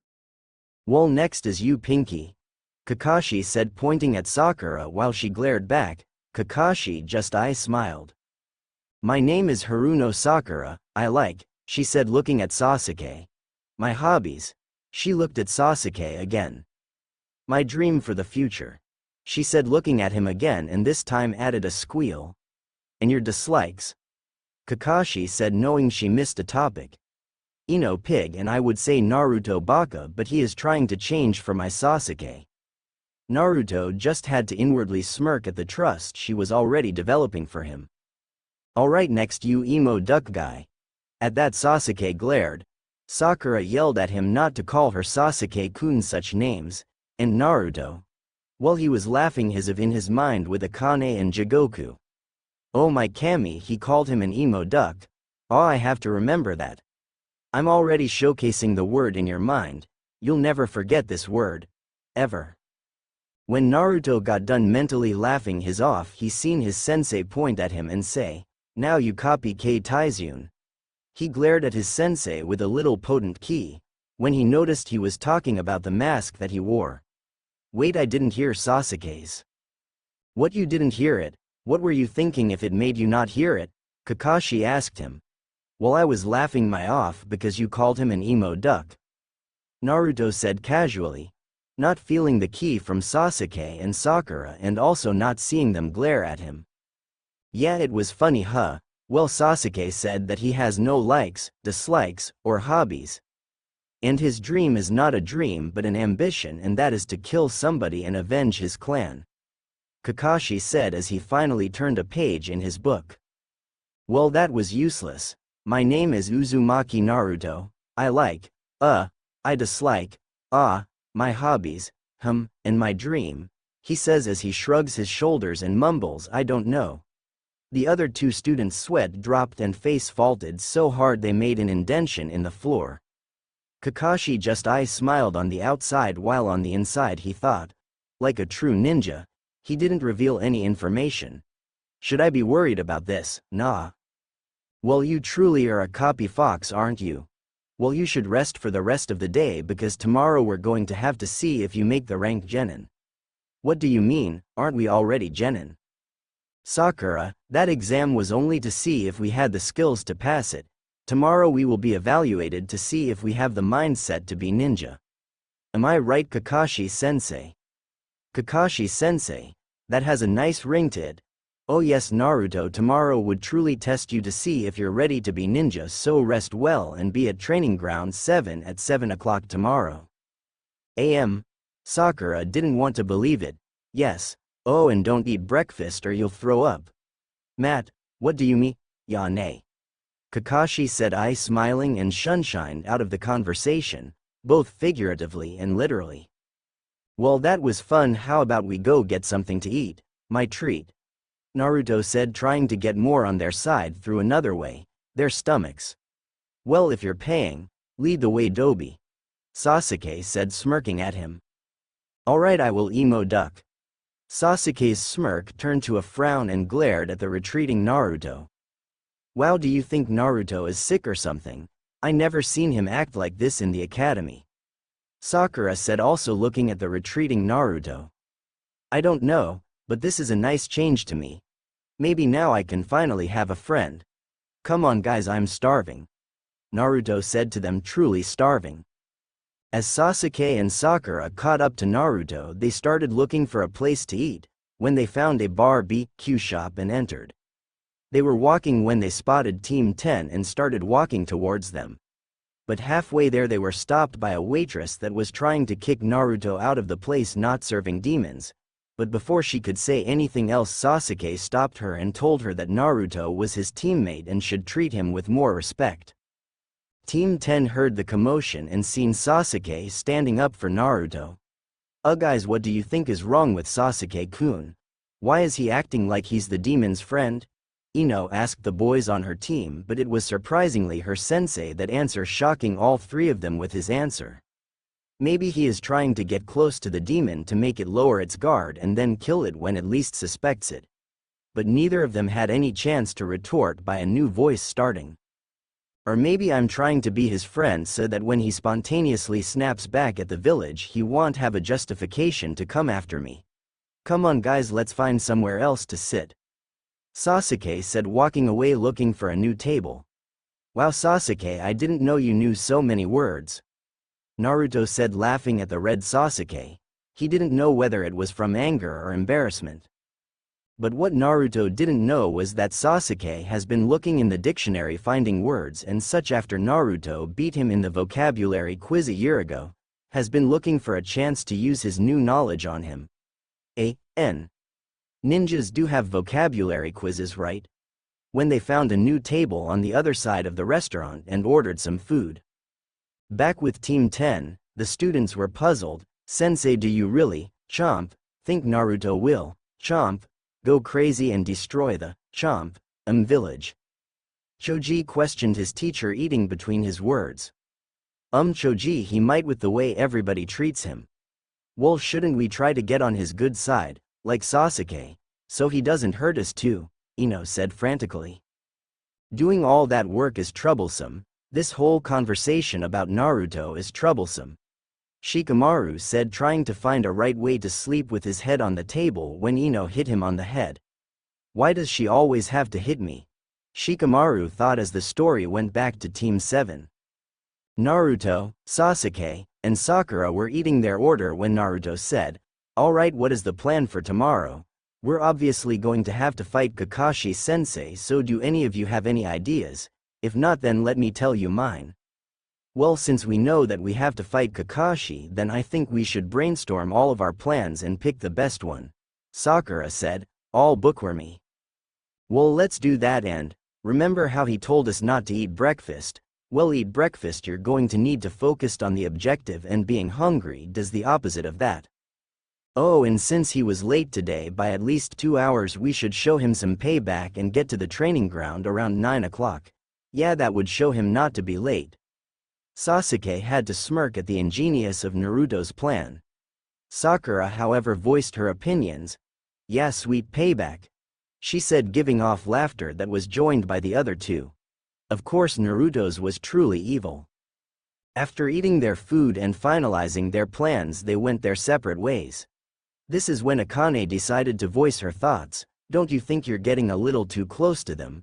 What happened to the plan for gaining the Uchiha's trust and using his name to have him get secrets of the village to then later betray said village and destroy it later on? Don't worry, Akane-chan, the plan is still going. I just thought I should have fun while doing it, you know. Well, you don't want to get too close or else things will get catastrophic later. Jigoku added, joining their conversation. And don't you think it's weird that nobody even asked where I came from, or anything? And now that Naruto thought about it, nobody had asked the demon when he got such an elegant blade, and where said blade came from. That is weird now that I think about it. He thought as he entered his apartment to take a shower and then go to his shack to sleep a good sleep, since it was only about 10 minutes of runnin'.